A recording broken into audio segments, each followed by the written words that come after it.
Kristen ketika menggunakan kitabnya Yahudi menafsirkan Ulangan 18:18 untuk Yesus. Oh gitu. Kalau saya menafsirkan Ulangan 18:18 untuk Nabi Muhammad SAW, apa bedanya saya sama Kristen? Dengan Nabi Musa juga kan kita nggak tahu. Iya. Hanya dilihat dari deskripsinya. Gak usah Nabi aja. Musa ya. Yesus saja Iya. yang kita bisa ngeliat lukisannya. Itu siapa yang pertama kali dipakai jadi model buat dilukis? Tahu nggak? Tahu nggak? Nggak tahu. Mau dikasih tahu nggak? Bentar ya. Jangan kaget ya. Ini yang pertama kali dilukis nih. Bismillahirrahmanirrahim. Ya ayyuhalladzina amanu dukhulu fis silmi kaffah.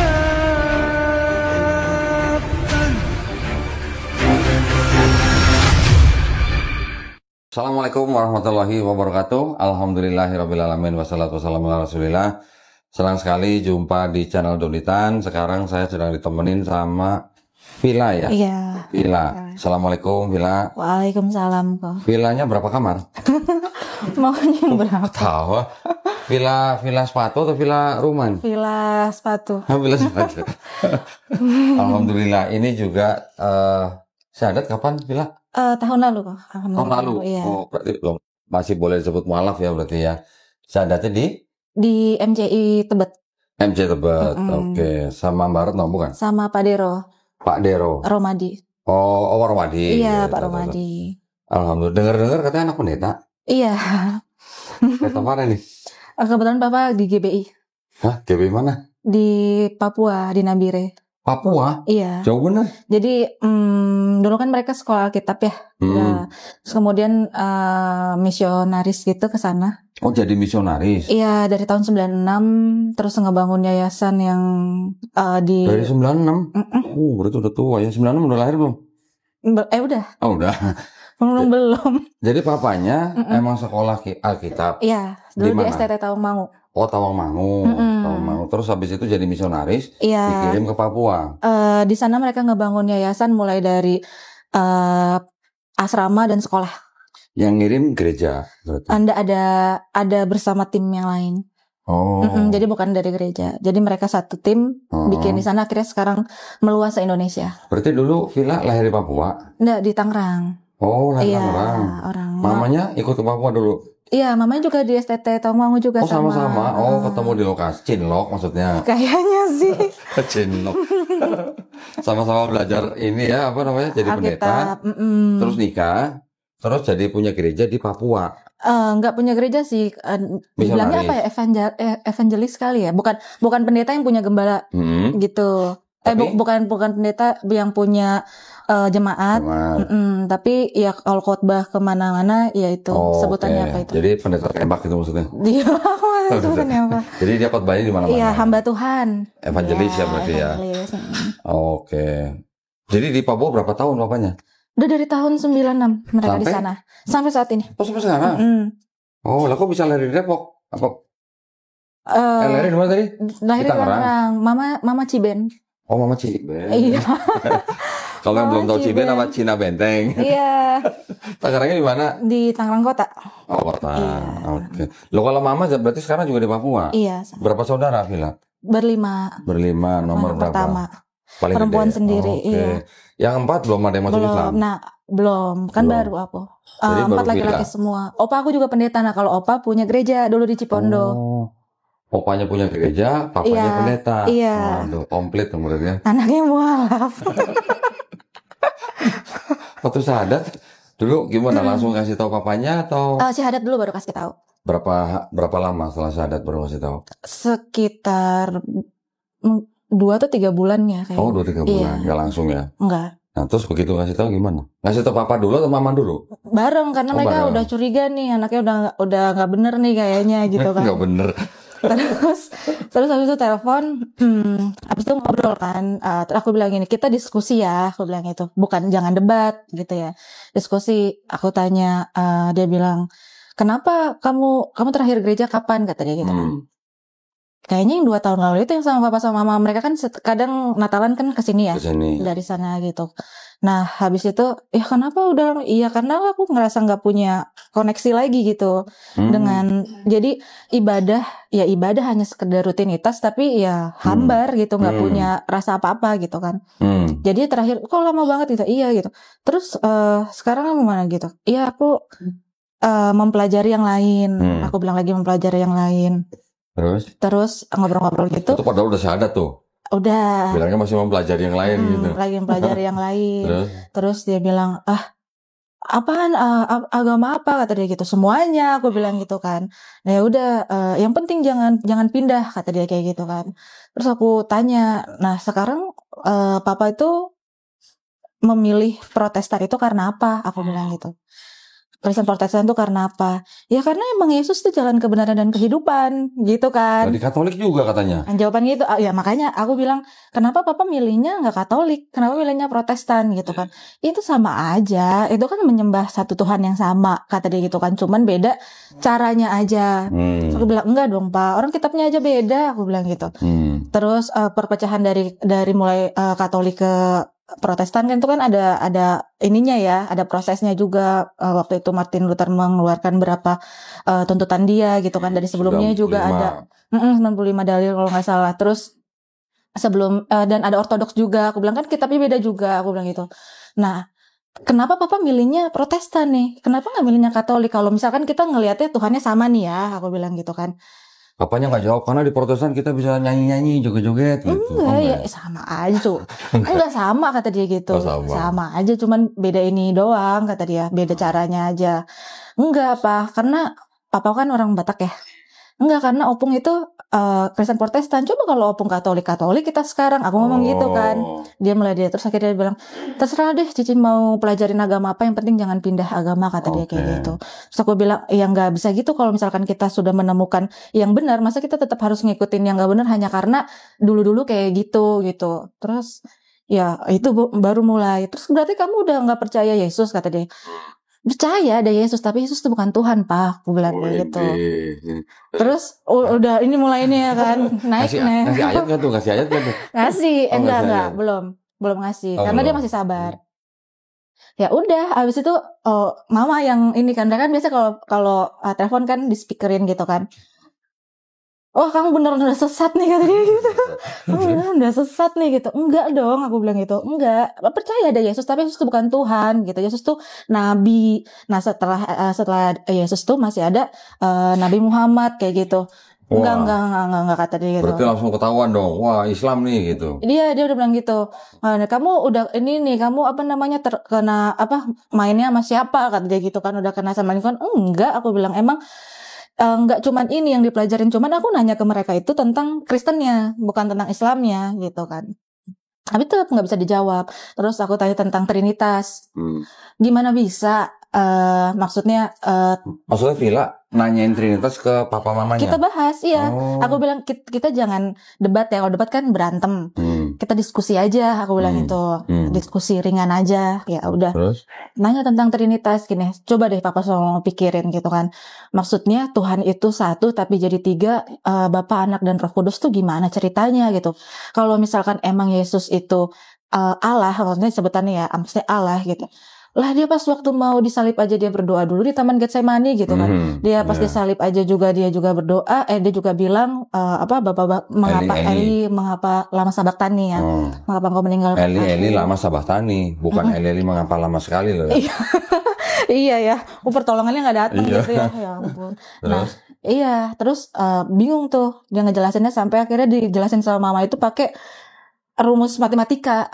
Ya pokoknya, tapi maksud aku kan tetap nggak bisa karena pikirannya kan mereka nggak terbuka, jadi percuma mau dimasukin juga nggak ini kan. Pakai rumus matematikanya gimana? 1 tambah 1 tambah 1 sama dengan? Pokoknya satu Tuhan itu membiasnya jadi 3 gitu. Bias. Iya, jadi konsepnya mungkin konsepnya itu kayak matahari tuh ada cahayanya, ada panasnya, ada wujudnya. Ya. Tapi kan tetap kita bilang itu satu matahari kayak gitu. Terus aku bilang nggak bisa gitu. Terus dia bilang enggak, Yesus itu 100% manusia, 100% Tuhan. Ya nggak bisa dong.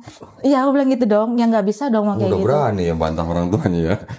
Kan kita diskusi aku bilang. Diskusi, Soalnya kalau debat pasti kan harus ada yang kalah, ada yang menang kan. Kalau diskusi kan enggak nih, kita saling tukar pikiran kan. Terus? Ya, terus kata dia nggak bisa gimana memang. Terus sekarang coba deh, dia 100% manusia 100% Tuhan tuh gimana mah, maksud aku kita coba jelasin.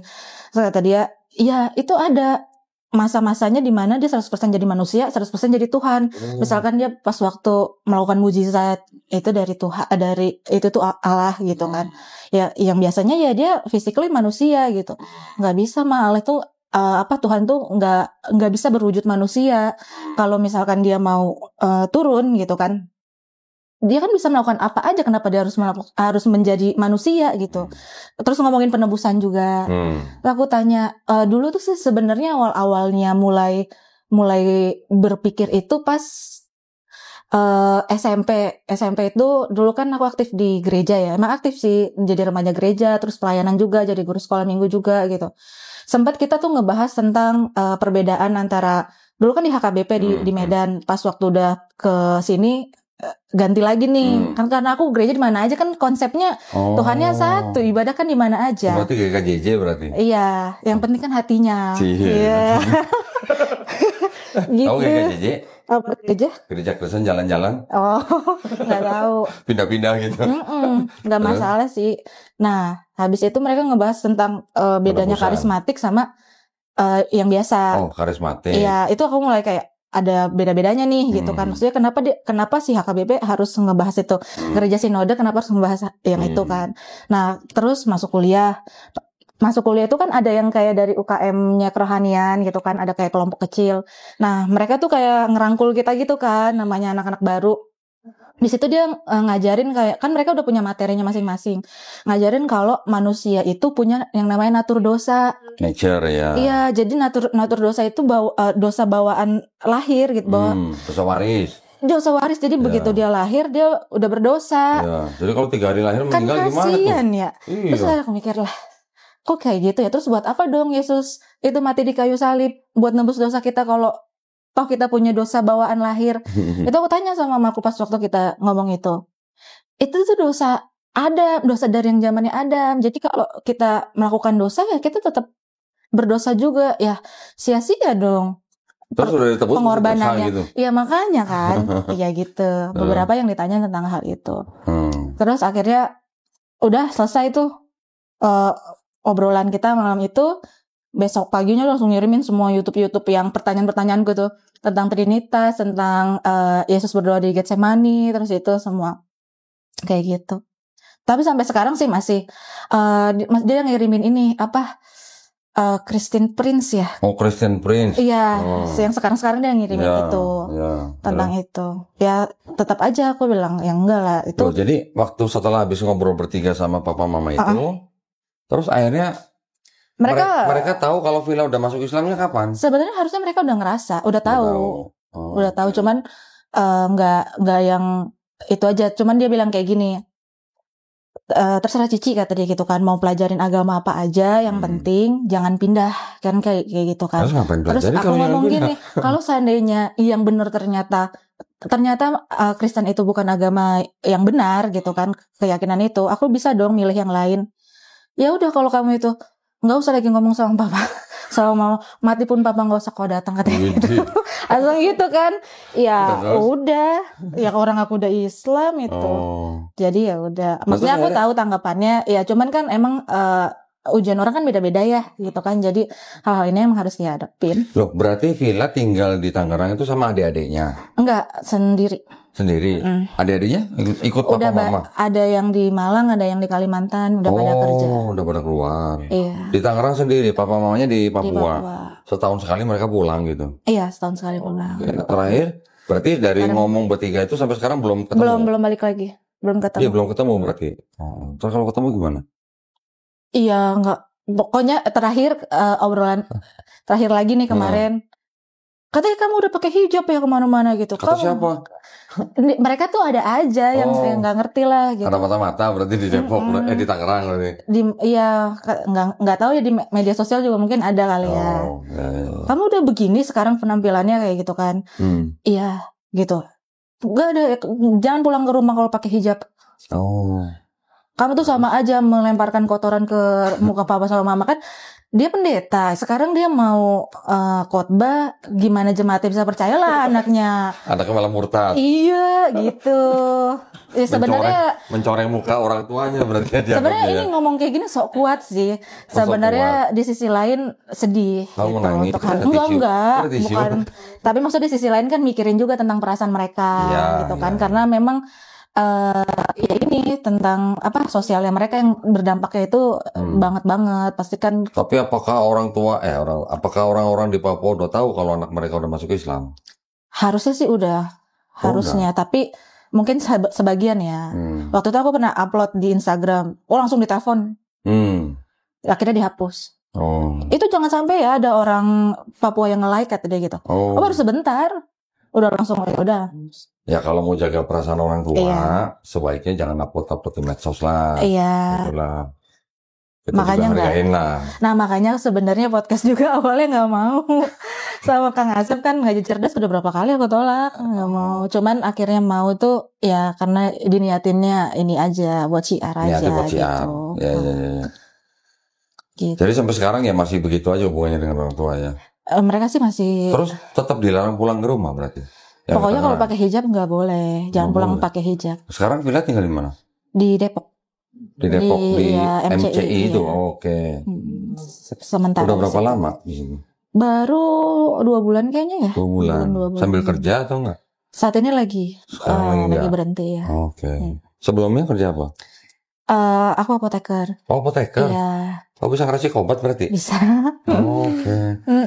Nggak pernah salah tuh ngeracik obat tuh? Iya, namanya manusia pasti ada salahnya. Tapi ya kalau sesuai sama resep, insya Allah enggak. Iya. Oh, udah lama jadi apoteker? Iya. 18 Oke. lulusnya. Ya. Nah, terus tahun lalu syahadat bulan apa dulu tahun lalu? Tanggal 29 Februari. Februari tahun lalu? Iya. Oh, berarti udah setahun lebih dong? Setahun lebih. Oke.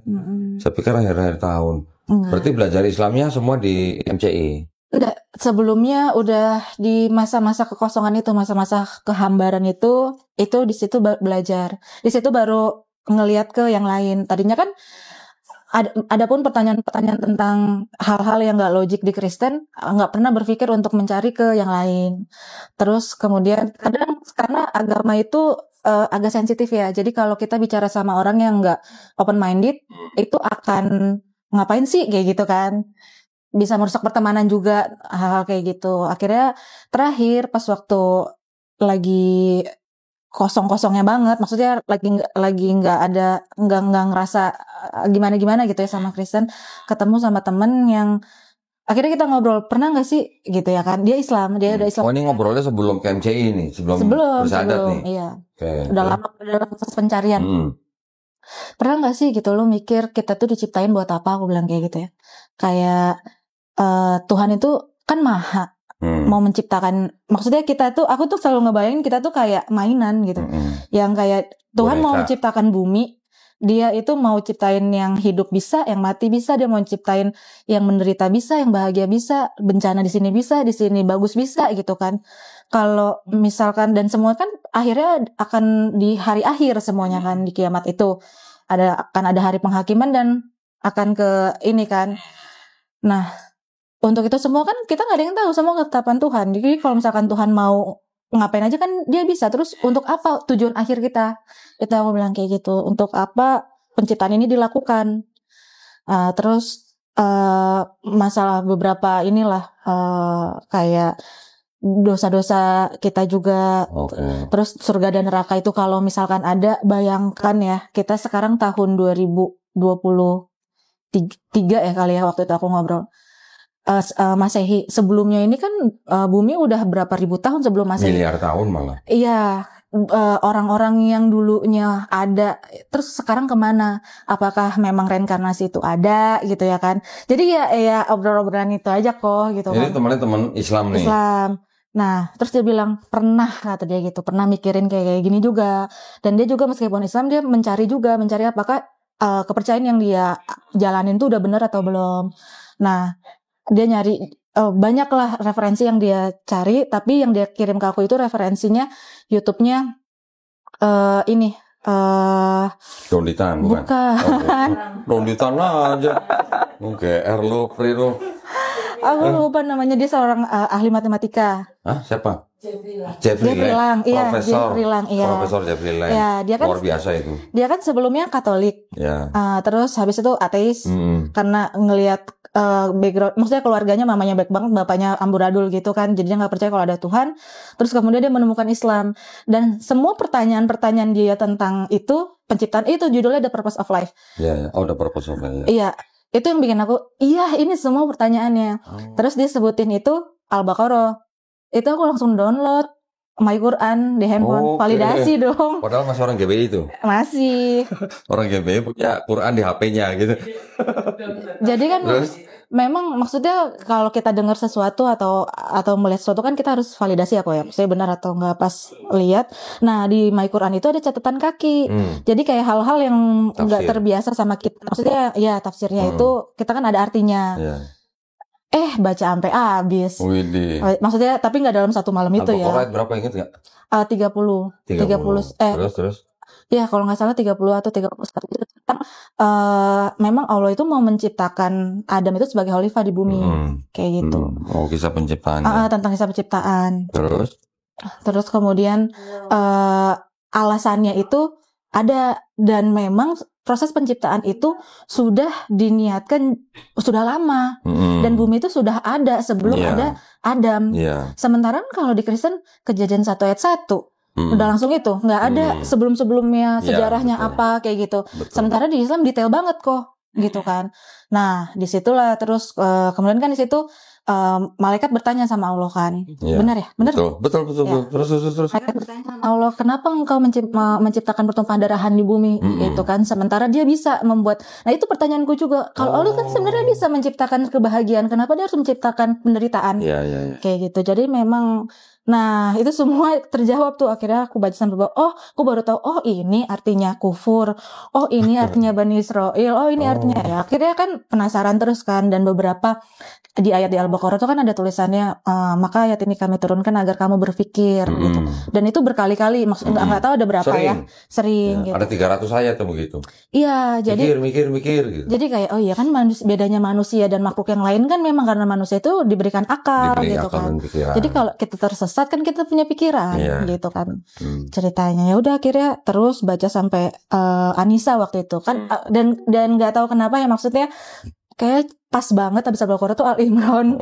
Ya kan tentang Isa kayak gitu. Jadi baru jadi gini gitu kan. Jadi yang benar-benar beda banget. Habis itu aku bandingin sama dia. Sebelum baca Quran waktu itu kan berarti sudah terbiasa dengan Bible-nya.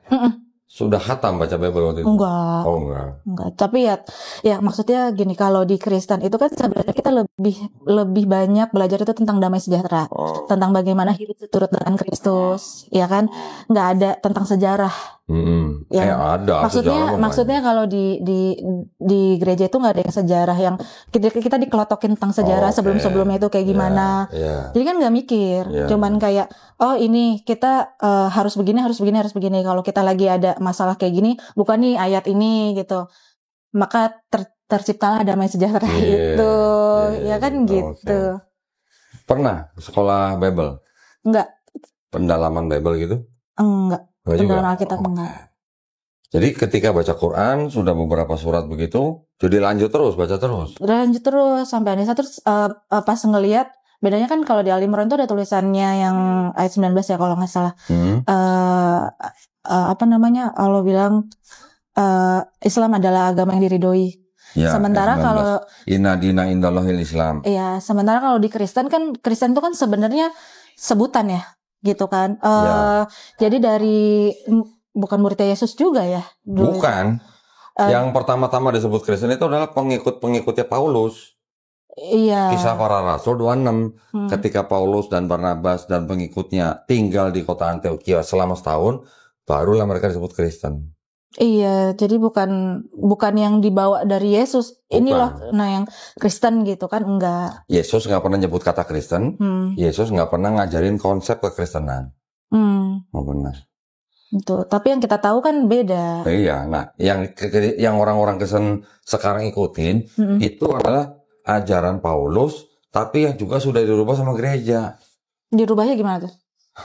Contoh, kan Paulus bilang Yesus yang sudah mati di atas kayu salib itu kan sudah ngebatalin hukum Taurat. Iya. Benar kan? Iya. Efesus 2 ayat 15. Yesus sendiri bilang, jangan kamu menyangka aku datang untuk meniadakan hukum Taurat. Aku datang bukan untuk meniadakan hukum Taurat, tapi untuk menggenapinya. Selama langit dan bumi belum lenyap, belum hancur, ya belum lenyap ya, satu iota pun tidak akan dihilangkan. Yesus bilang tidak meniadakan hukum Taurat. Paulus bilang, Yesus yang mati di atas kayu salib itu sudah membatalkan hukum Taurat. Oke? Hukum Taurat apa aja? Babi kan haram. Iya, babi haram. Perpuluhan? Ada. Wajib nggak? Oh, enggak. Wajib dong, perpuluhan. Di hukum Taurat wajib. Oh, cukup, iya. Ya kan, perpuluhan, babi haram, dan sebagainya kan banyak. Hukum Taurat itu ada 613 mitzvot namanya. Kalau Paulus bilang hukum Taurat sudah dibatalkan dengan matinya Yesus di atas kayu salib, harusnya kan nggak ada perpuluhan. Iya. Kenapa gereja masih narik perpuluhan? Nah itu maksud saya. Berarti kan gereja juga merubah, memodifikasi ajaran Paulus berarti kalau gitu. Iya, bahkan di awal tahun nih, 1 bulan itu. Buat sulung? Iya, ikut tahu. Ya tahu lah. Oh ya mantan juga ya. Laman gua kali di gereja daripada lu. Kok tahu? GBI dulu. Oh iya. Enak aja. Sama dong. Itu maksudnya Iya. gitu. Jadi Kristen yang sekarang pun sebenarnya bisa dianggap mengikuti ajaran gereja yang memodifikasi sedikit lah ajaran Paulus. Sekarang Paulus bilang nggak kalau perempuan yang berdoa dan bernubuat itu harus berkerudung? Di Alkitab sih ada bertudung tulisannya. Ya bertudung sama berkerudung apa sih bedanya? Iya, bertudung. Sama lah. Ya kan 1 Korintus 11 5 ayat 6. Itu aku debat juga sama mama, dia bilang nggak ada itu, kata dia nggak ada ayatnya, kata dia. Ya suruh baca aja. Ya nanti aku kirim, aku bilang gitu. Udah pernah baca kan? Iya udah. Gereja gimana? Adalah sebagian kecil Ada lah. beberapa sekarang. Ya. Mungkin ortodok masih pakai kerudung ya. Ya tapi mayoritas gimana? Udah. Nah, kan berarti kan mau modifikasi juga. Sekarang Paulus pernah nggak bilang babi boleh dimakan? Nggak ada secara tertulis kan, nggak ada. Tertulis babinya kan nggak ada. Nggak ada. Cuman tertulisnya semua makanan yang kamu beli terus diberkati dengan rasa syukur halal. Ya kan? Tapi kan nggak tertulis babi. Sedangkan buat orang Yahudi babi itu makanan apa bukan?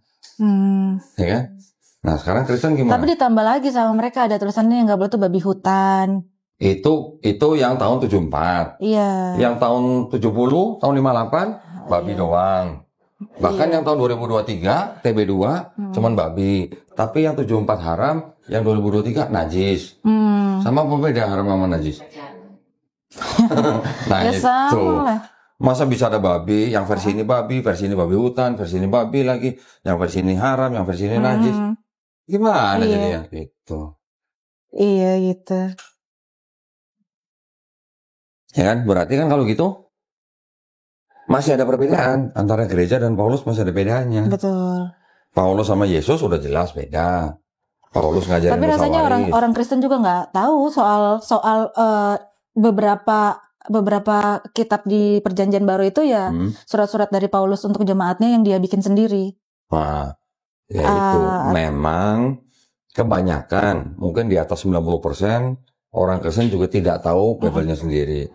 Mungkin orang Islam juga begitu, banyak ya, bahkan 72% umat Islam belum bisa baca Quran. Ya itu kita nggak bisa nyalain, memang itu butuh pendidikan. Tetapi maksud saya, kalau orang yang sudah mempelajari 4 gospel yang Matius, Markus, Lukas, Yohanes ini dianggap kan penulisnya tidak tahu siapa. Sedangkan dari mulai Kisah Para Rasul, terus baru masuk Roma, dari Roma sampai Titus, itu kan dianggap tulisan Paulus semua. Baru nanti ada tulisan-tulisan yang lain lah, apa Yakobus lah, 1-2 Petrus dan Yohanes dan Wahyu. Tapi yang menjadi apa sumber utama hukum buat orang Kristen yang sekarang kita lihat, kan kebanyakan semua di surat-surat Paulus. Iya betul. Gitu kan?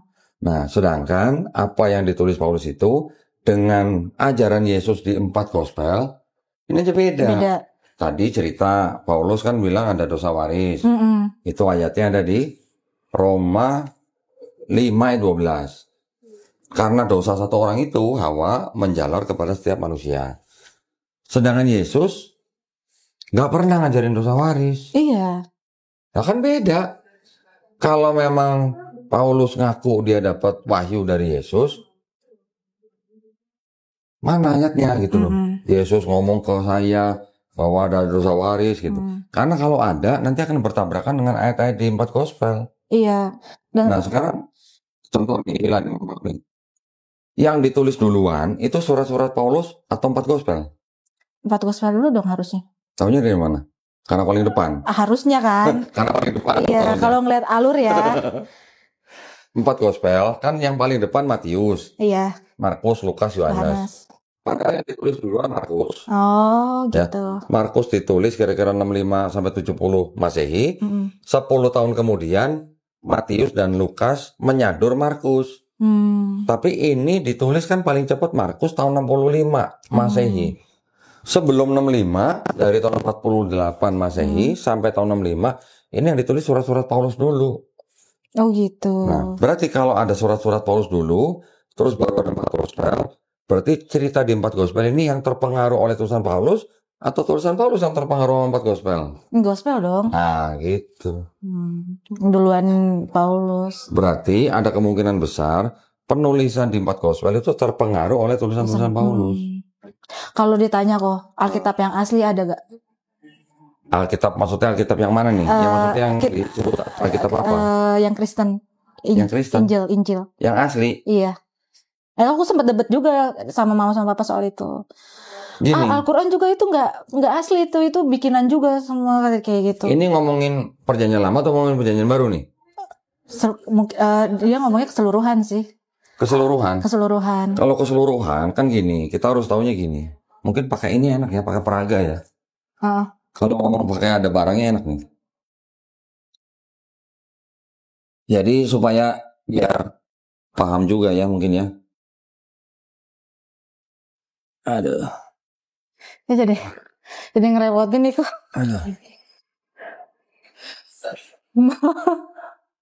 Ya.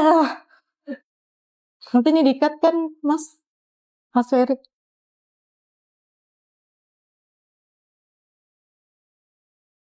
Ini ini kitabnya orang Kristen kan? Ini kan ada perjanjian lama, ada perjanjian baru, ya kan? Perjanjian lama ini diambil dari kitabnya orang Yahudi yang namanya ini Tanakh. Ini disusun 5 abad sebelum ada Yesus. 5 abad sebelum ada Yesus. Hampir 500 tahun sebelum ada Yesus. Tahun 450 sebelum Masehi. Dituliskan dalam bahasa Ibrani. Aslinya di mana? Sudah nggak ada. Tapi pada waktu itu, kitab ini di abad ketiga, tahun 270 sebelum Masehi, diterjemahin menjadi bahasa Yunani. Jadinya ini Septuaginta. Dari tahun 270 sebelum Masehi, selesainya tahun 132 sebelum Masehi. Berapa tahun tuh? 270 kurang 130 lah. Berarti 140 tahunan lah ya. Tapi itu bertahap. Ada yang dalam 72 hari cuman 5 kitab Musa. Sisanya yang kitab-kitab Nevi'im. Sisanya lagi nanti kitab-kitab Ketuvim. Pokoknya total kurang lebih 140 tahun selesai jadi Septuaginta. Septuaginta ini ketika Yesus lahir masih ada. Ketika Yesus sudah nggak ada masih ada. Bahkan abad kedua, ketiga, keempat ini terjemahannya diubah-ubah sama orang Kristen. Sampai abad 4 tahun 397 Masehi baru ini dijadiin satu sama kitabnya orang Kristen yang perjanjian baru. Yang ini nih. Perjanjian baru yang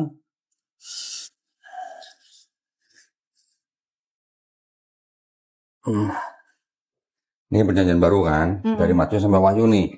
Kalau yang ini ditulisnya dari pertengahan abad pertama sampai pertengahan abad kedua. Di abad keempat, akhir abad 4 tahun 397 Masehi di Konsili Kartago, Afrika Utara.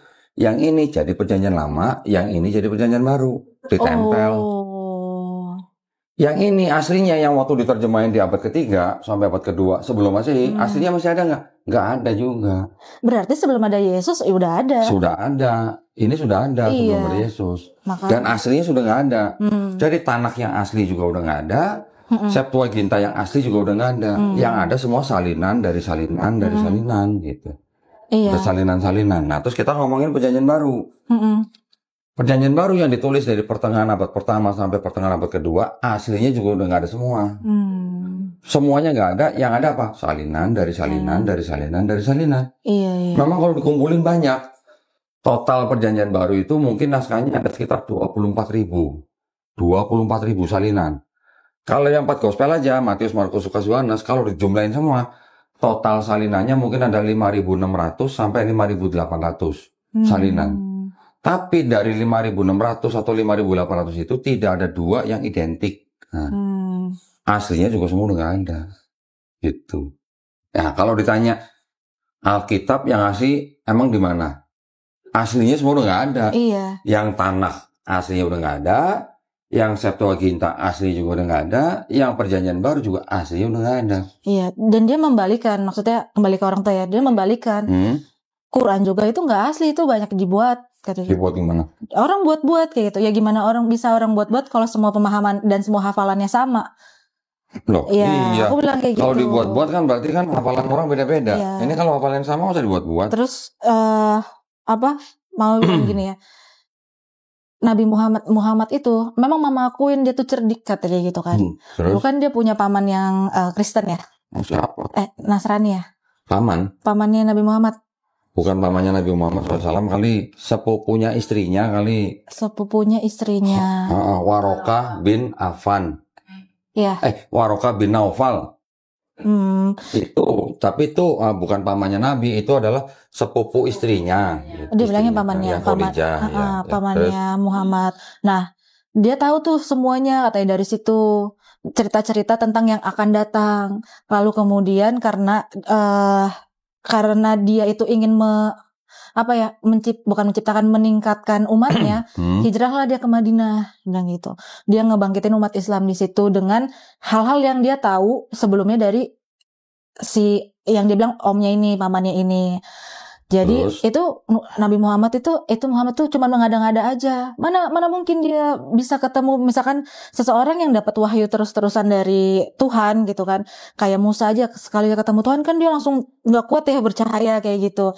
Nah, kalau misalkan Muhammad bilang, maksudnya versinya Mama ya, bilang dia selalu ini ya, maksudnya sering ketemu gitu kan untuk mendapatkan wahyu ayat-ayat Quran. Sering ketemu siapa? Dia ngomongnya gitu, sering ketemu Allah gitu. Iya, dia bilang sering ketemu sama Tuhan untuk mendapatkan wahyu-wahyu itu. Dia biasa aja, mukanya nggak bercahaya, nggak apa. Cuma memang dia cerdik orangnya. Nggak bercahaya, emang pernah lihat mukanya. Makanya, jadi ada beberapa maksudnya hal-hal yang kalau kita lagi diskusi atau lagi debat kayak gitu, ya untuk itu nggak aku tanggepin karena nggak masuk akal juga. Kebanyakan gitu. Asumsi kalau gitu ya. Asumsi. Jadi gini, Nabi Muhammad SAW itu pernah ketemu dengan sepupu istrinya, ya, yang namanya tadi Warokah bin Naufal, itu cuma 2 kali. Pertama ketika Nabi Muhammad SAW tidak lama menerima wahyu, ya kan, karena ada ketakutan, diselimuti sama istrinya, akhirnya kan dibawa ke saudaranya, sepupunya. Memang Warokah bin Naufal ini mengatakan bahwa yang mendatangi kamu itu Namus. Namus itu siapa? Namus itu gelarnya malaikat Jibril alaihissalam, yaitu malaikat yang sama yang mendatangi Nabi Musa alaihissalam. Ya. Nah, Warokah bin Naufal ini ketemu sama Nabi lagi ketika di depan Ka'bah. Ya, dari pertemuan pertama ke pertemuan kedua, ini jaraknya kurang lebih cuma 2 tahun. Setelah pertemuan kedua, nggak lama Warokah meninggal. Setelah itu, wahyu kan masih turun. Iya. Total dari pertama terima wahyu sampai selesai, itu kurang lebih 22 tahun, 2 bulan, 22 hari. Dibuletin 23 tahun lah. Selama ini, apakah Warokah yang ngajarin? Ketemu cuma 2 kali, habis ketemu 2 kali dia meninggal. Nah, selama sisanya, siapa? Apakah dari Warokah? Ya nggak mungkin gitu. Ya. Nah, tadi kalau bilang balik lagi, terus Quran aslinya mana? Kalau tulisan pertama kali yang menjadi mushaf memang sudah nggak ada. Tapi yang menjadi salinan-salinan itu masih ada. Dan salinan-salinan itu kalau yang kita bisa lihat sekarang fisiknya contoh misalnya ada yang di Universitas Birmingham, Inggris. Itu pernah dites pakai karbon, tes karbon. Ini umurnya, jaraknya dengan Nabi Muhammad SAW tuh nggak lebih dari 50 tahun. Berarti yang nulis ini adalah orang-orang yang kenal dengan Iya, Nabi. kenal dengan Nabi. Istilahnya pernah ngopi bareng Nabi gitu lah. Iya. Itu yang ada di Birmingham University. Belum lagi nanti yang di negara lain misalnya. Jadi walaupun autograf aslinya yang ditulis oleh para sahabat pertama kali juga sudah nggak ada, tapi salinan-salinannya itu masih dekat banget dengan narasumber. Dengan jarak itu ya. Nah kalau ini Jauh. itu. Betul. Nah kalau buat yang kayak misalnya mamahnya taunya Nabi Muhammad SAW begini, ya itu kalau ada pengetahuan boleh dijawab, tapi harus dengan cara yang baik, jangan ribut gitu ya. Dikasih tahu aja enggak gitu mah, yang bener begini. Padahal di rumah juga ada Quran kok. Di rumah siapa? Di Tangerang. Oh, oke. Enggak, maksudnya kalau mamanya lagi diskusi, menjawab mamanya dengan cara paling lembut, tapi juga maksudnya harus belajar, harus banyak belajar sejarah Islam, tradisi Islam, supaya bisa meluruskan. Lagi mana bilang mamanya mukanya Nabi Muhammad SAW apa tadi kusam? Enggak bercahaya katanya. Emang pernah lihat? Iya. Lah fotonya aja nggak ada, gambarnya nggak ada, nggak boleh dilukis. Iya. Gitu. Sama dengan Nabi Musa juga kan kita nggak tahu. Iya. Hanya dilihat dari deskripsinya. Nggak usah Nabi aja. Musa ya. Yesus aja. Iya. Yang kita bisa ngeliat lukisannya. Itu siapa yang pertama kali dipakai jadi model buat dilukis? Tahu nggak? Tahu nggak? Nggak tahu. Mau dikasih tahu nggak? Bentar ya. Jangan kaget ya. Ini yang pertama kali dilukis nih. Kok jauh amat? Aku jauh enggak dong. Iya, Garis-garis mukanya garis mirip mukanya lah. mirip. Tapi dandanannya aja yang beda. Iya. Ya. Tahu nggak nih siapa? Enggak. Ini anak seorang paus. Oh. Paus kan harusnya nggak boleh nikah ya. Iya. Tapi punya anak ini. Lah, kok bisa? Ya makanya ini disebut anak haram. Oh. Ini namanya orangnya Caesar Borgia. Ya, ini ditulis di sini. Dia adalah seorang anak daripada Pope Alexander ke-6. Pope itu kan paus. Iya. Ya, Pope Alexander ke-6 punya anak haram namanya Caesar Borgia. Kenapa dia? Caesar Borgia ini yang pertama kali menjadi model lukisan Yesus. Oh. Kenapa dia yang Dan dia adalah seorang apa? Lagi bete. Oh. Tahu kan lagi ya, bete? Tahu. Tahu, Mbak Retno? Iya. Lagi bete tahu nggak? LGBT. Pelangi. LGBT. Nah, dia seorang LGBT yang jadi model pertama lukisan Yesus. Iya. Makanya saya bilang jangan kaget, saya bilang.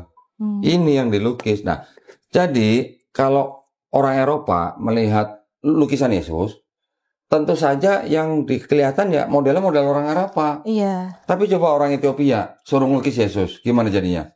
Kulit hitam. Iya, kulit hitam. Coba orang Cina yang lukis Yesus, sipit matanya. Iya sih. Ah gitu. Jadi dari situ sampai sekarang. Iya. Gitunya. Nah makanya itu Nabi Muhammad SAW melarang sahabat-sahabatnya untuk melukis. Kenapa? Karena takutnya seperti umat nabi-nabi yang terdahulu, jadi menuhankan nabinya. Gitu. Betul. Kalau dirupakan iya. Iya.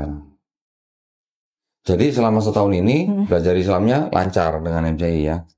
Iya, baru beberapa bulan akhir ini sih, karena sebelumnya sibuk kerja juga. Oh. Jadi cuman belajar Iqro, terus kadang ikut kajian. Jadi sekarang udah berapa juz? Belum. Aku belum. Jus mangga apa jus jambu? Ikronya udah selesai. Belum, masih Iqro 4. Masih Iqro 4. Waduh, Iya, harus ngebut ini kalau udah Iqro 4. Iya, makanya ngebut. mau fokus belajar dulu. Setahun ya, setahun lebih ya berarti ya. Setahun lebih. Ya, di Islam kan memang tetap harus belajar. Belajarnya sampai kapan? Sampai mati. Iya, betul. Jadi nggak boleh berhenti, belajar terus, harus berprogres gitu. Dan semakin banyak tahu hal baru, semakin kayak, oh ternyata banyak yang belum ditauin gitu. Oh, oke. Berarti sekarang posisinya karena Villa memakai hijab sama orang tua nggak boleh pulang. Iya, kalau Di pokoknya Tangerang kalau mau sekarang pulang kosong atau ada orang? kosong, cuman kan itu komplek lama ya gitu kan. Jadi teman-teman, maksudnya yang tetangga itu kan semua udah tahu dari tahun 80 kan di situ. Oke. Jadi ya malu intinya gitu. Tapi Memang masih itu yang komunikasi berat berarti sih. sama mama sama bapak. Komunikasi mama sih yang lebih, yang maksudnya yang masih mau nanggepin, kalau papa enggak. Tapi Villa pernah nggak ngobrol sama mamanya kenapa masuk Islam? Bilangnya apa? Bilang alasan Islam itu kepercayaan yang benar ya gitu. Terus Yesus itu tuh bukan Tuhan, Yesus itu nabi, ya itu yang alasan-alasan itu. Terus kemudian aku bilang setelah ada Yesus itu kan sebenarnya di Alkitab kan ada juga tertuliskan bahwa akan ada nabi setelahmu, akan ada nabi setelah Di Bible. Iya, di Bible ada. Bukan akan ada nabi, akan ada penghibur atau penolong. Iya, yang akan ku bangkitkan dari umatmu, yang akan muncul dari umatmu gitu kalau nggak salah. Bukan, kalau itu Ulangan 18:18. Iya, Ulangan 18:18. Kalau Ulangan 18:18 bukan Yesus, itu Nabi Musa yang mengatakan akan dibangkitkan seorang nabi dari antara saudaramu. Ya, itu maksudnya buat Cip. Ya gini, saya nggak mau sama seperti Kristen masalahnya. Kalau Kristen menafsirkan ayat itu untuk Yesus, ya. Tapi kan ini kitab siapa? Yahudi. Kitab Yahudi. Ini kitab Kristen. Jadi Kristen ketika menggunakan kitabnya orang Yahudi, Kristen membaca kitabnya orang Yahudi, tapi pakai kacamata Kristen. Oke. Yang menulis ini, yang menyusun ini, punya hak nggak untuk menafsirkan ini? Punya dong. Iya. Kalau orang Yahudi menafsirkan Ulangan 18:18 itu untuk Yosua bin Nun, penerusnya Nabi Musa. Ya. Kristen ketika menggunakan kitabnya Yahudi menafsirkan Ulangan 18:18 untuk Yesus. Oh gitu. Kalau saya menafsirkan Ulangan 18:18 untuk Nabi Muhammad SAW, apa bedanya saya sama Kristen? Oke. Ya, jadi masing-masing kitab ini kan punya pemiliknya. Iya. Jadi yang berhak menafsirkan ya pemiliknya kan. Betul. Mau nggak Qur'annya ditafsirkan oleh orang bukan Islam? Iya, seharusnya enggak sih. Nggak mau kan? Nah gitu. Jadi supaya adil, supaya sama-sama menjaga kerukunan umat beragama, saya nggak menafsirkan kitab orang juga jangan menafsirkan kitab saya yang bukan Islam maksudnya. Gitu. Nah yang sudah terjadi, Kristen menafsirkan kitab Yahudi dan dipakai di dalam kitabnya Kristen, ya itu sudah terjadi. Sekarang kita cuma perlu edukasi aja. Iya. Gitu.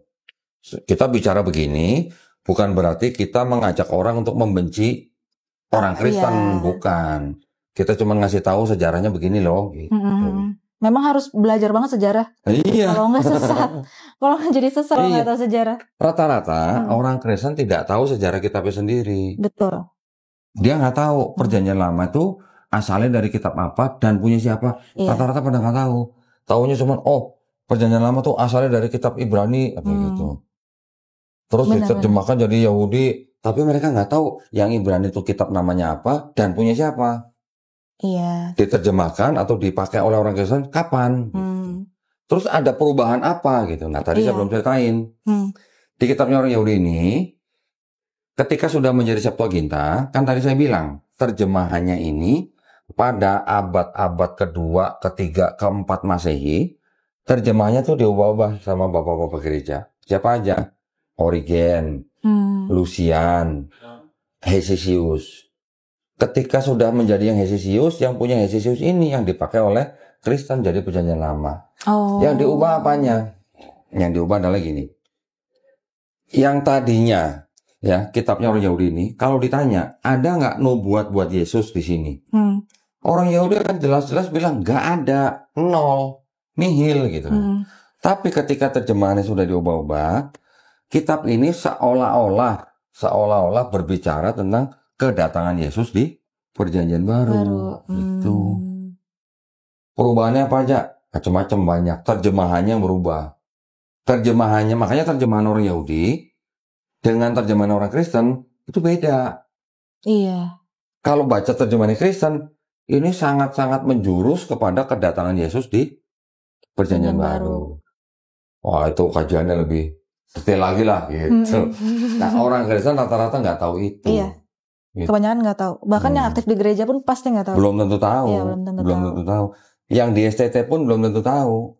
Sepertinya. Bukan sepertinya, orang saya udah pernah debat berapa kali sama pendeta juga nggak tahu mereka. Iya. Emang sih. Saya cuma nanya begini.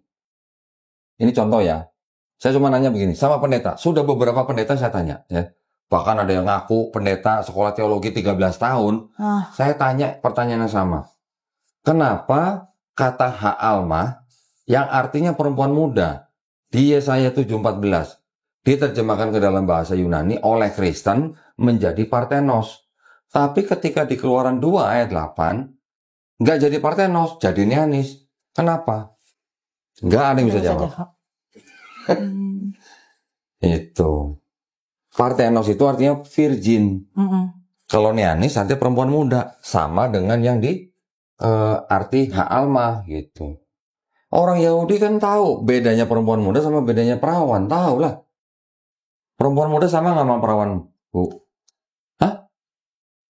Ayo. Perempuan muda sama perawan sama apa beda? Muda belum tentu perawan.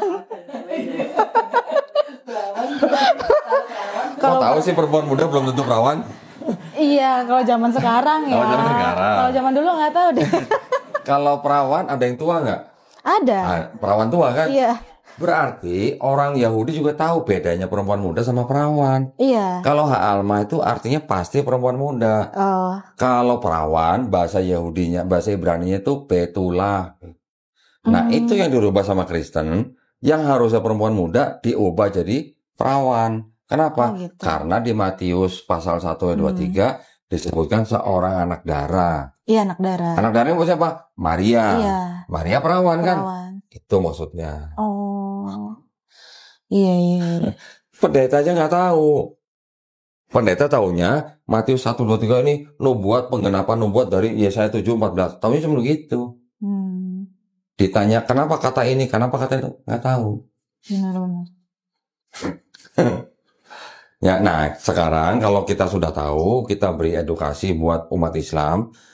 Berarti yang kita harapkan kan umat Islam ini supaya iman dan akidahnya makin kuat. Betul. Tapi kalau ada orang Kristen yang nonton, dia mau belajar dan dia bisa mendapatkan pembuktian, terus dia mau istilahnya menjemput hidayah, itu bonus buat dia loh. Betul. Karena itu izin dari Allah SWT loh.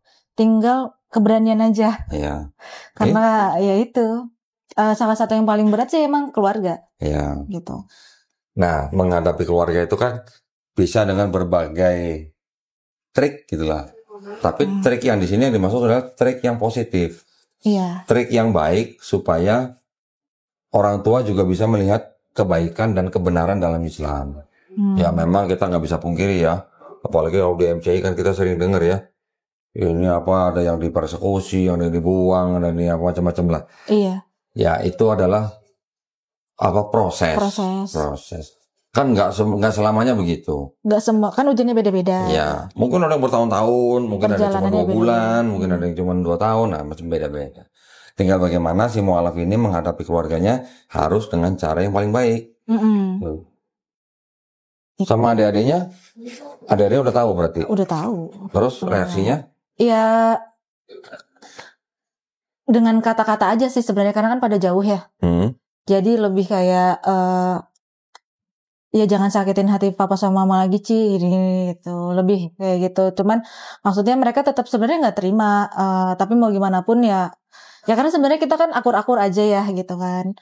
Tapi gimana pun ya kamu tetap cici kita gitu. Tapi ya kalau untuk saat ini dengan kondisi yang sekarang mereka nggak mau gabung gitu. Sebenarnya agama kan tidak bisa dijadikan alasan untuk membuat sebuah keluarga pecah. Iya, itu kan pilihan masing-masing. Iya, pilihan masing-masing. Tadi kenapa? Lupa. Maksudnya dampak sosial sih sebenarnya lebih ke dampak sosial. Ya. Jadi kayak mungkin kan ada juga maaf nih bukan mau gimana-gimana, maksudnya ada juga yang udah muslim tapi belum berhijab untuk perempuan ya. Karena kan memang ini identitas banget ya untuk seorang muslimah kalau dia itu pakai hijab. kalau misalkan nggak pakai hijab mungkin agak lebih mudah karena kan nggak terlalu masuknya kalau mau pergi bareng atau apa masih seperti biasa aja seperti gitu. kamuflase gitu. Kayak gitu. Kalau pakai hijab malah dianggapnya beda sendiri. Terakhir ribut gara-gara itu juga. Okay. Mana ayat yang nunjukin kalau itu harus pakai hijab itu nggak ada, itu cuman akal-akalan aja biar laris ini tekstil. Ya, biasa kayak gitu. Tapi udah tahu kan ayatnya udah tahu. Udah tahu. Makanya aku bilang ntar aku kirim ayatnya. Kayak gitu. Kalau mau nanya ayat boleh nanya ke saya ntar kapan. Ayat ini apa, ayat ini di mana gitu. Yang di Al Imran berapa ya 39 kalau nggak salah tuh. Itu kan di situ dituliskan tentang ini ya penciptaan Isa ya. Jadi Isa itu diciptakan sama dengan Nabi Adam. Perumpamaannya. Diciptakan 39 apa bukan? Ini kan baru kabar gembira. Ini adalah kemudian para malaikat memanggilnya ketika dia berdiri melaksanakan sholat di mihrab. Ini apa namanya? Allah menyampaikan kabar gembira kepadamu dengan kelahiran Yahya, bukan Nabi Isa. Ini kabar gembira kelahiran Yahya. Yang membenarkan sebuah kalimat firman dari Allah, teladan berkemampuan menahan diri dari hawa nafsu dan seorang nabi di antara orang-orang soleh. Ini adalah yang 39 ini kabar gembira tentang kelahiran Nabi Yahya alaihissalam. Maksudnya tadi apa yang Nabi Isa kalau yang sama dengan penciptaan Nabi Adam. Iya, yang sama dengan penciptaan Nabi Adam kan diciptakan dari tanah liat. Nah, sementara kan enggak dari ruh kan? Ya, dari Allah. Semisal dengan penciptaan Nabi Isa itu sama dengan penciptaan Nabi Adam alaihissalam. Nabi Adam diciptakan dari tanah liat dan Allah SWT hanya menciptakan dengan kun. Iya. Nah, payakun gitu. Iya. Itu yang diperdebatkan sama mereka. Yang diperdebatkan apanya? Iya, kan di situ ditulisannya dari tanah. Sementara yang kita tahu kan itu ditiupkan ruhnya. Tapi di mana? Di mana proses peniupan ruh yang dari si Jibril ke Maryam ini? Nah, sementara di situ ayatnya ditulis kalau itu dari sama seperti Nabi Adam proses penciptaannya. Bukan. Yang samanya bukan yang Nabi Adam dari tanah, Nabi Isa dari tanah, bukan. Yang samanya itu adalah diciptakan keduanya walaupun dari material yang berbeda, tapi yang samanya tuh dari kunnya itu. Itu yang dianggap bahwa jadinya Isa ini ya memang khusus gitu. Diciptakan memang untuk jadi anaknya. Sekarang kalau mamanya misalnya berpikir bahwa karena Yesus lahir dari Roh Kudus, nggak punya bapak, maka itulah dia Tuhan. Iya. Lah kenapa Adam sama Hawa istri nggak dijadiin Tuhan? Nah, itu dia. Satu. Yang kedua, Ibrani 7 ayat 3. Pernah dengar kata Melkisedek? Apa tuh? Melkisedek tahu. Pernah dengar? Raja Salem? Punya bapak nggak? Enggak. Nggak punya. Punya ibu nggak? Enggak. Punya awal nggak? Awal maksudnya? Harinya tidak berawal. Hidupnya tidak berkesudahan. Berarti punya awal nggak? Enggak. Punya akhir nggak? Enggak. Lebih hebat mana sama Yesus? Iya. Gitu. Jadi kalau orang Kristen punya standar, hanya gara-gara Yesus lahir dari seorang ibu tidak punya ayah, Nabi Adam dan istrinya ini juga harus jadi Tuhan. Melkisedek juga harus jadi Tuhan. Karena sama-sama ini semuanya nggak punya ayah, bahkan nggak punya ibu juga. Gitu. Dan iya. Ya. Dan nggak secara biologis ya. Nah, nanti ada lagi orang Kristen yang bilang Yesus itu Tuhan. Kenapa? Karena dia bisa menyembuhkan orang sakit, bisa membangkitkan orang mati. Ya kan? Mujizat ya. Mujizat. Ada nggak nabi yang bisa membangkitkan orang mati, bahkan bukannya baru mati 3 atau 4 hari, sudah jadi tulang belulang, masih bisa dibangkitkan jadi orang hidup? Ada nggak yang begitu di Bible? Ada. Nabi Yeskiel. Udah jadi tulang. Minta berdoa, hidup, keluar urat, keluar daging, jadi manusia lagi, jadi tentara malah. Hebat mana sama Yesus kalau gitu. Nabi Elias Nabi Elias yang kesentuh sama orang mati hidup. Hebat mana sama Yesus? Iya benar. Gitu. Berarti yang punya mujizatnya masing-masing ya. Paulus bisa membangkitkan orang mati nggak? Pernah ya. Ada di Bible. Iya. Lah kenapa Paulus nggak dituhanin? Itu maksudnya. Jadi standarnya itu nggak kuat gitu. Betul. Kalau hanya menuhankan Yesus karena nggak punya ayah atau karena hanya bisa membangkitkan orang mati atau membuat mujizat, itu standar yang lemah. Nah kalau soal Roh Kudus, Kenapa? itu gimana menurut Kak Doni, logikanya itu datangnya dari mana? Kalau nggak salah ya, pas waktu setelah Yesus itu bangkit, itu kan murid-murid Yesus kumpul ya. Terus kemudian mereka itu dipenuhi oleh Roh Kudus dan ada api ya. Pentakosta. Iya. Terus ngomong bahasa roh. Iya. Nah, bahasa roh itu gimana? Iya. Aku tuh setengah mati kok waktu itu, kepengen bahasa roh. Kok nggak bisa ya, orang di gereja kok pada bisa gitu. Lu nggak ikut kursus sih? Emang itu ada kursusnya? Nggak tahu. Ya. Ada mungkin kursus pribadi, mungkin kursus privat gitu mungkin. Kalau menurut saya, yang namanya bahasa roh itu ya apa ya? Hanya sebagai semacam ekspresi. Ekspresi orang yang sedang, ya boleh dikatakan mau beribadah atau sedang memuji-muji ya. Ekspresinya karena dibarengin dengan emosi yang tinggi, jadi itu keluar seperti suara tapi asal bunyi gitu. Yang dianggap orang yang orang pada nggak tahu artinya. Tapi kan pendeta bilang nanti di tempat lain mungkin orang mendengar itu dia ngerti. Nah sekarang tunjukin orang yang pernah ngerti bahasa roh itu siapa? Nggak ada. Iya. Ya kalau boleh dikatakan dalam arti kata bahasa roh itu sih sebenarnya hanya settingan lah gitu. Itu makanya coba-coba nggak bisa kan? Nggak bisa. Kok nggak dimasuk-masukin sama rohnya? Ini ada yang salah apa gimana gitu kan? Berarti kata pendeta nggak dijamah sama Roh Kudus. Iya, oh iya benar. Ya kan? Bener lagi kata. Kurang khusyuk gitu. Nggak nyampe Roh Kudusnya nggak nyampe. Rata-rata orang yang bisa begitu, dia pas lagi ketika diajak atau lagi dituntun begitu, dia emosinya itu lagi dinaikin. Dia lagi emosi tinggi, terus dia seperti meracau gitu.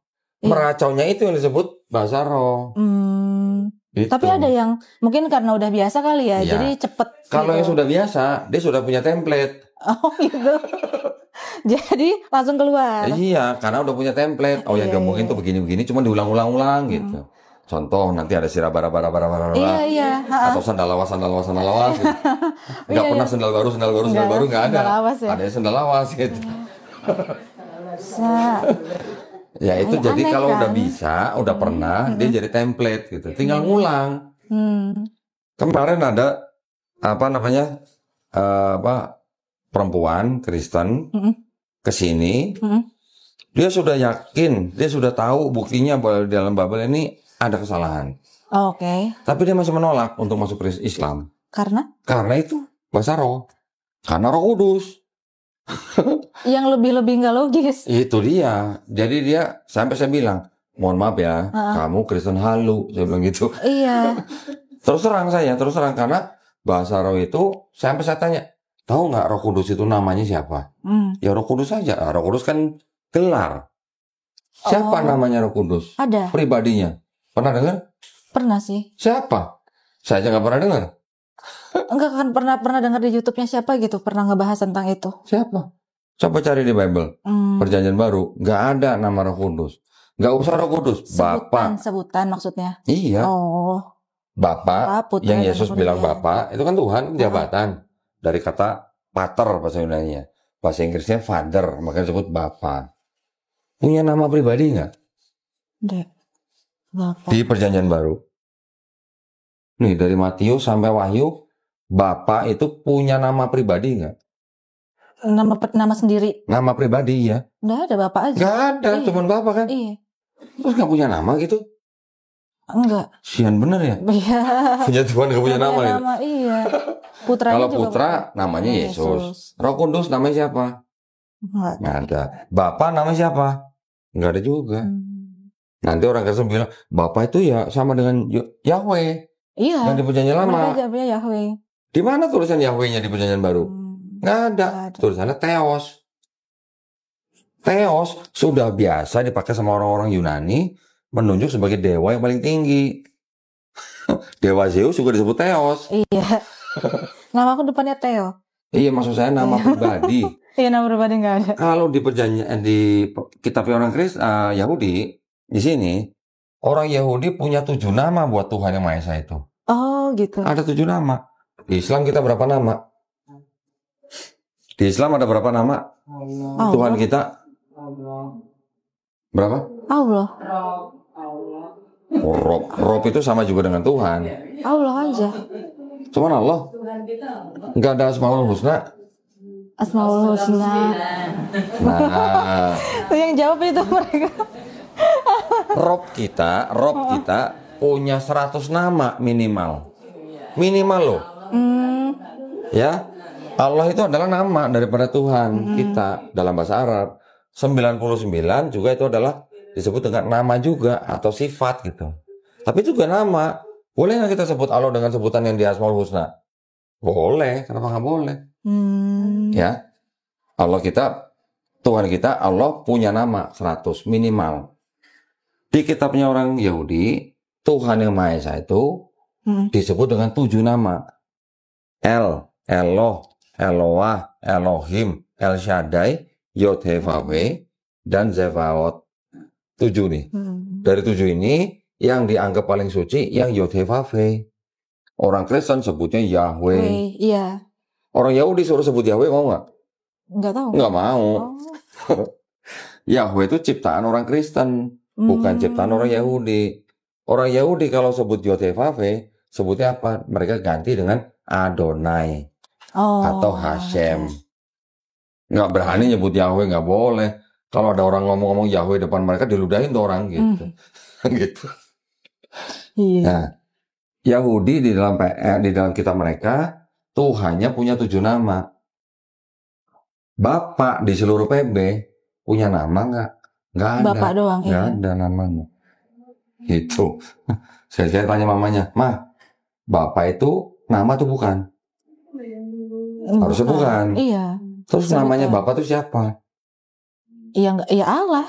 Pasti jawabnya gitu. Bukan. Allah di dalam kitabnya orang Kristen itu bukan nama, gelar, Oh iya. sebutan. Nanti di keluaran ada kata kalimat begini, jangan ada Allah lain di hadapanku. Berarti Allah itu kan bukan nama, gelar. Gelar, iya. Nanti di 1 Korintus 8 ayat 6 dikatakan apa? Hanya ada satu Allah saja, yaitu Bapa. Dan satu Tuhan saja, yaitu Yesus Kristus.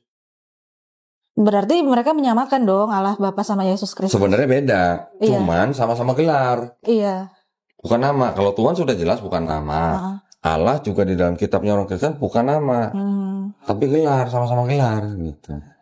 Nah, kalau di Kamus Besar Bahasa Indonesia, Tuhan dan Allah itu artinya begini nih. Ini nanti supaya kalau bisa install Apa tuh? KBBI. Oh, oke. Kamus Besar Bahasa Indonesia. Ini arti kata Tuhan nih. Sesuatu yang diyakini, dipuja, dan disembah oleh manusia sebagai yang maha kuasa, maha perkasa, dan sebagainya. Nah, yang maha esa. Gelar kan? Iya. Jabatan kan? Sebutan gitu lah. Kita ganti dengan kata Allah di sini. Apa nih? Baca pelan-pelan. Nama Tuhan dalam bahasa Arab. Tuh, nama Tuhan dalam bahasa Arab. Pencipta alam semesta yang maha sempurna. Nah. Tuhan yang maha esa yang disembah oleh orang-orang yang beriman. Berarti sama nggak Tuhan dan Allah? Beda. Berarti Tuhan itu sebutan. Iya. Untuk sesuatu yang disembah, diyakini, dipuja. Konotasinya Tuhan yang maha esa, maha perkasa. Tulisannya Allah atau Allah kita bacanya adalah nama Tuhan dalam bahasa Arab. Berarti Tuhan punya nama. Tuhan yang Maha Esa itu punya nama. Iya. Siapa namanya? Allah dalam bahasa Arab. Dalam bahasa Indonesia siapa? Nggak ada. Iya, kalau dalam itu perjanjian baru berarti kitabnya orang Kristen, kata Tuhan dan kata Allah di sini tidak sesuai dengan kaidah bahasa Indonesia. Artinya. Belum lagi nanti kalau ke Yahudi di sini. Beda lagi. Orang Yahudi menerjemahkan Yod-Heh-Vah-Weh ke dalam bahasa Arab jadi apa? Jadi Allah. Berarti orang Yahudi menganggap kata Yod-Heh-Vah-Weh dengan Allah itu setara, sama. Oh gitu.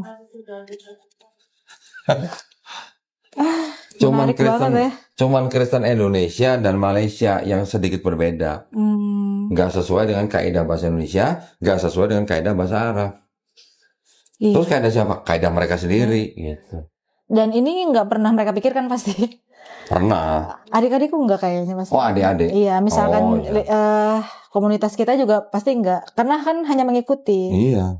Orang-orang Kristen yang datang ke sini selalu saya tanya, bedanya Tuhan sama Allah apa? Pada bingung. Akhirnya apa? Sama gitu. Ketika saya kasih lihat KBBI baru bingung. Beda. Oh gitu. Iya. Ya tapi paling tidak apa namanya villa yang sudah lain sendiri dalam keluarganya harus bisa juga membawa cahaya. Paling sedikit-sedikit ya ngobrol dengan adik-adiknya ataupun dengan orang tuanya sedikit-sedikit memberikan yang disebut cahaya itu. Kita cuma disuruh sampaikanlah walaupun hanya 1 ayat. Oh iya. Ya kan? Ya udah itu sekali-sekali. Sekali-sekali juga ngomong sama mamanya. Ma, Yesus kan sunat. Orang Kristen kenapa nggak semuanya sunat? Iya, emang enggak. Ma, Yesus kan sholatnya sujud. Orang Kristen kenapa nggak semuanya sujud? Ada orang Kristen yang sujud tapi nggak semuanya, dikit lah. Ma, Yesus kan puasa. Kenapa nggak semua orang Kristen puasa? Ya? Ma, Yesus kan nggak makan babi. Kenapa orang Kristen kebanyakan makan babi? Ma, Yesus kan dikafanin di Bible. Iya. Kenapa orang Kristen dipetiin pakai baju pengantin gitu? Iya. Iya. Satu tambah lagi, Ma, Yesus kan akikah. Tahu kan akikah? Okay. Orang Kristen kenapa nggak akikah? Iya, nggak ada. Nah, umat beragama apa yang sekarang laki-lakinya disunat, sholatnya sujud, puasa, nggak makan babi, jenazah dikafanin, akikah? Umat Islam. Umat Islam. Jadi kalau mau mengikuti Yesus ya masuk Islam. Nanti kalau butuh ayat-ayatnya, boleh. Ya, Yesus sunat, Lukas pasal 2. Apa namanya? Yesus sholatnya sujud, Matius 26:39. Yesus nggak makan babi, Matius 5:17. Karena dia tidak membatalkan hukum Taurat. Yesus apa tadi? Puasa. Matius pasal 4. Ketika sebelum dicobai iblis. Yesus dikafani, Matius 27 ayat 59. Yesus akikah, Lukas pasal 2. Ada semua ayatnya. Oke. Boleh nanya nggak kok soal pembaptisan? Nah ini sekalian bisa tambahin. Iya. Nanti orang Kristen yang bilang, kalau Kododi bilang bahwa yang melakukan yang diperbuat Yesus di Bible adalah orang Islam, kenapa Yesus di Bible dibaptis, orang Islam nggak dibaptis? Gitu kan? Ibu Retno, kita orang Islam dibaptis nggak? Hah? Dibaptis gimana? Emang nggak pernah mandi junub? Emang nggak pernah mandi junub? Oh, mandi junub itu baptis. Mandi junubnya orang Islam itu maknanya sama dengan baptisnya orang Yahudi. Yahudi loh ya, bukan Kristen loh, Yahudi loh. Kalau orang Yahudi baptisnya mereka mencelupkan diri ke kolam itu untuk penyucian. Tapi kalau orang Kristen baptisnya gimana? Untuk pernyataan iman. Iya. Ya kan? Betul. Manusia lama sudah ditenggelamkan, yang lahir manusia baru. Betul. Pernyataan iman kan? Bukan penyucian kan? Bukan. Bukan kalau habis datang bulan baptis kan? Iya, enggak. Nah, kalau orang Islam, perempuannya habis datang bulan, mandi junub kan? Maknanya sama dengan baptis orang Yahudi. Oh. Penyucian. Jadi, kalau dikata orang Islam dibaptis nggak? Dibaptis. Kita sebutnya dengan mandi besar atau mandi junub. Gitu. Berarti udah ada penyimpangan arti ya? Baptisnya itu sudah ada beda arti. Iya. Ya mungkin begini ya. Di Palestina kan air banyak. Di setiap rumah bisa ada kolam gitu buat baptis. Kalau di Arab Saudi zaman Nabi kan air susah. Iya, gurun ya. Dimudahkan oleh Allah dengan cara apa? Mandi besar gitu. Oh. Soalnya jadi kan apalagi zamannya dulu opa masih gerejanya masih aktif kan. Jadi dia kalau baptis itu dibawa ke pantai. Kalau nggak ke kolam. Asin dong. Iya, emang. Habis dicelupin gitu ya. Karena penggambaran kisah ini filmnya Yesus kan di ini juga. Di mana? Di kolam yang besar terus Yesus. Kan iya, pas waktu dibaptis. Di Sungai Yordan. Iya, di Sungai Yordan. Di Sungai Yordan. Jadi disamakan lah dengan yang di pantai itu. Kemudian ada merpati. Nah itulah Roh Kudus. Tanya mamanya, ya nanti tanya mamanya. Mah, waktu Yesus dibaptis kan di Sungai Yordan. Kan turun Roh Kudus tuh burung merpati. Iya. Di langit ada suara, inilah anakku yang kukasihi. Katanya suara Bapak, katanya kan. Ada Yesus, ada Roh Kudus, ada Bapak, nongol bareng nih. Iya. Tuhannya berapa mah gitu? Iya, nggak mungkin jadi satu ya. Tanya gitu. Tiga-tiganya ada semua. Kalau nggak nongol bareng, orang masih bisa ngeles. Tapi kalau nongol bareng, gimana bilang satu? Gitu. Iya, nggak bisa dong. Tanyain mamanya. Kan bilangnya Yesus juga wujud dari Allah kan, bilangnya Roh Kudus juga wujud dari Allah. Kalau nongol bareng, ya 3 dong, nggak satu. Tanya mamanya makanya. Iya. Tapi tanyanya harus yang baik, jangan mengolok-olok, nggak boleh. Ya, kita hanya bisa ngajak diskusi, tapi dengan cara yang paling baik. Iya. Ya. Oke, cukup ya. Iya. Sekarang saya minta Villa ngasih pesan-pesan dong buat para penonton. Apa? Nah, pesan-pesan buat teman-teman yang Muslim, pesan-pesan buat teman-teman yang belum Muslim. Gitu. Iya. Silakan. Ikutnya dikasih pesan-pesan. Bukan pesan capcay, pesan mie goreng. Iya dong. Kasih pesan nasihat gitu lah.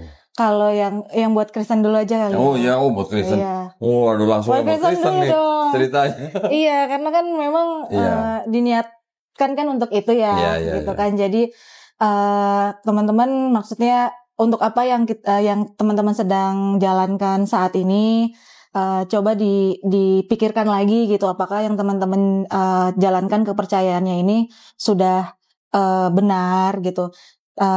Dengan tidak hanya bertanya dengan yang ini aja, maksudnya dengan yang terdekat, tapi harus juga mencari tahu dari ini apa sih namanya, literatur-literatur yang ada gitu kan. Terus cari tahu tentang sejarah-sejarahnya yang benar seperti apa.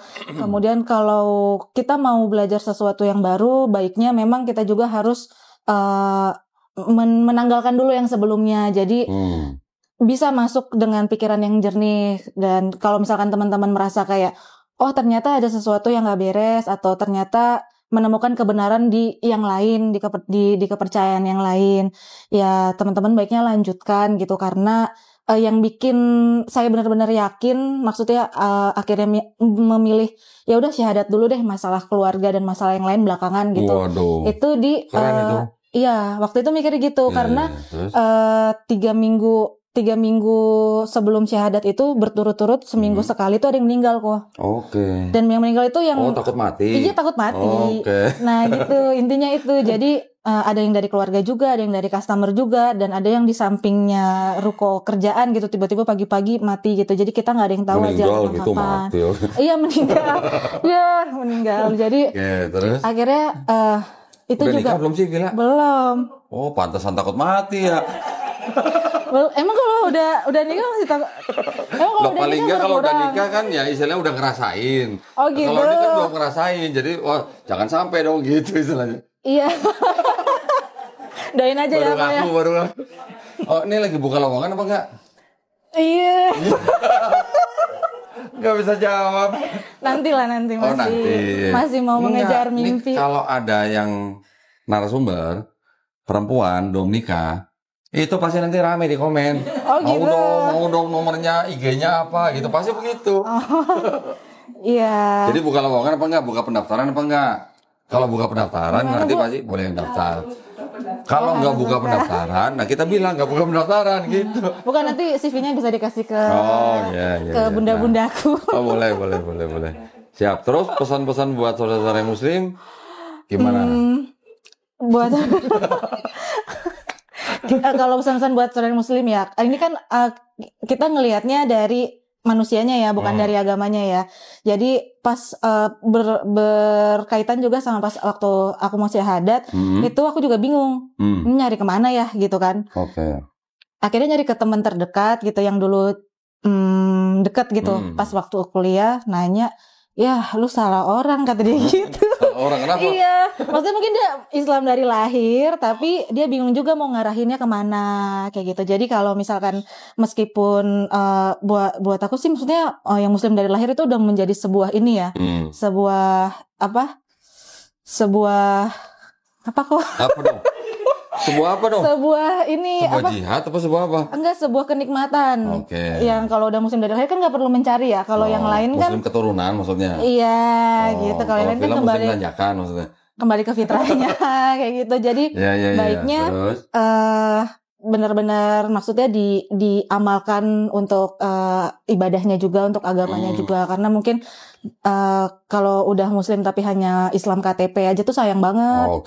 Sayang banget. Jadi meskipun itu kita tetap harus yang paling susah sebenarnya itu ya istiqomah gitu. Kalau kita menjaga yang susah tuh memang istiqomah. Kalau yang gampang tuh istirahat. Iya sih. Iya, kita harus tetap mencari ilmu-ilmu lagi dan belajar terus apa yang kita jalanin tuh udah benar atau belum, karena memang di Islam sendiri pun kan banyak ini juga kan. Banyak aliran juga. Jadi yang baiknya biar tetap terjaga akidahnya, kita juga harus sering-sering untuk ikut kajian, cari ilmu terus-terusan gitu, karena kan zaman selalu bergerak ya kok ya. Mungkin gitu aja sih. Keren ya pesan-pesannya ya. Jadi bukan pendaftaran nih. Awal lagi. Insya Allah ya nanti dimudahin ya. Amin. Oke, terima kasih banyak Vila ya. Seru tadi kita ngobrolnya. Sama-sama. Mudah-mudahan obrolan kita bisa jadi manfaat ya. Amin. Buat kita sendiri, buat teman-teman juga yang nonton, juga insya Allah juga bisa membawa berkah lah ya buat yang lain ya. Oke, kalau gitu terima kasih banyak atas perhatiannya juga buat para pemirsa yang mau daftar silakan menghubungi nomor HP yang ada di deskripsi ya. Iya. Buat para pemirsa juga yang ingin membantu perjuangan dakwah kami, dipersilakan untuk mengirimkan ke Bank Muamalat. Nah, lu kan orang Ciben nih. Nomor rekeningnya keren nih. Berapa? Sacap sape. Berapa tuh? Sacap sape. Tahu nggak? 100. Ya, nggak tahu. Ciben palsu kayaknya nih. Cihun. Cina Hutan. 300 ya, atas nama Yayasan Garda Mualaf Indonesia. Barakallahu fikum, semoga partisipasi para pemirsa diterima di sisi Allah Subhanahu wa taala sebagai amal jariah ya. Amin ya rabbal alamin. Baik, kita pamit undur diri. Insyaallah kita ketemu di konten-konten selanjutnya. Akhir kata, wabillahi taufiq wal hidayah. Wassalamualaikum warahmatullahi wabarakatuh. Waalaikumsalam. Bismillahirrahmanirrahim. Assalamualaikum warahmatullahi wabarakatuh. Saya Fandi Wiyogo Gunawan dari Mualaf Center Indonesia. Alhamdulillah, Mualaf Center Indonesia berdiri sejak tahun 2014 dan sudah tersebar di berbagai provinsi di Indonesia. Dan juga Mualaf Center Indonesia telah mensyahadatkan ribuan orang untuk masuk ke dalam Islam. Mualaf Center Indonesia selain memiliki program yaitu pensyahadatan, memiliki program-program lain yang meliputi dari pendampingan, pembinaan, serta advokasi terhadap mualaf. Selain program pensyahadatan, Mualaf Center Indonesia memiliki program di daerah 3T, yaitu daerah yang tertinggal, terdepan, dan terluar.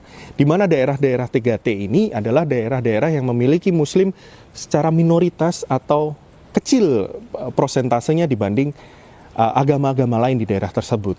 Maka dari itu, Mualaf Center Indonesia memiliki program pembinaan terhadap mualaf-mualaf ataupun muslim yang berada di dalam daerah yang memiliki muslim secara minoritas. Mualaf Center Indonesia melakukan program 3T ini adalah untuk membentengi akidah dari saudara seiman kita yang berada di sana. Karena akidah mereka ini sangat rawan dan rentan untuk dimurtadkan kembali atau keluar dari Islam kembali. Mualaf Center Indonesia mengajak kepada saudara muslim di luar sana untuk memberikan effort terbaik kepada Mualaf Center Indonesia supaya kami bisa terus menjalankan program-program ini dengan baik. Mualaf Center Indonesia mengajak sahabat ngaji cerdas untuk ikut berkontribusi dalam program-program Mualaf Center Indonesia yang meliputi pembinaan, pendampingan, serta advokasi mualaf serta di daerah program 3T. Bagi sahabat ngaji cerdas yang ingin bersama-sama berkontribusi dalam dunia dakwah dan juga mendukung program dakwah Mualaf Center Indonesia bisa melalui nomor rekening Bank Syariah Indonesia 99777887762 atas nama Mualaf Center Indonesia. Untuk konfirmasi bisa ke admin ngaji cerdas di nomor 0821 1315 5743. Bagi sahabat ngaji cerdas yang sudah ikut berkontribusi kepada dakwah Mualaf Center Indonesia, kami ucapkan jazakumullah khairan katsira. Bismillahirrahmanirrahim. Assalamualaikum warahmatullahi wabarakatuh. Ya, kembali lagi ya teman-teman sekalian yang dirahmati oleh Allah Subhanahu wa taala. Bersama dengan saya Hendriko Santoso selaku narasumber di Ngaji Cerdas, mencerdaskan umat Nah, teman-teman, di sini ada produk bagus nih. Namanya Sultan Parfum.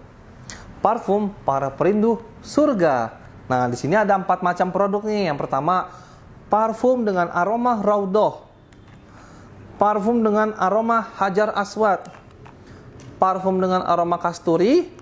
Dan yang keempat adalah parfum aroma 2000 bunga.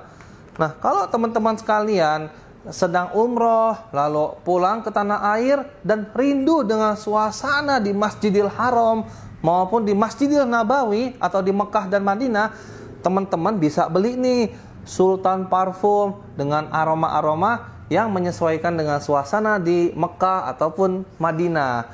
Nah, selain teman-teman beli parfum ini, nanti teman-teman dapat bonus gratisannya juga. Apa aja sih teman-teman gratisannya?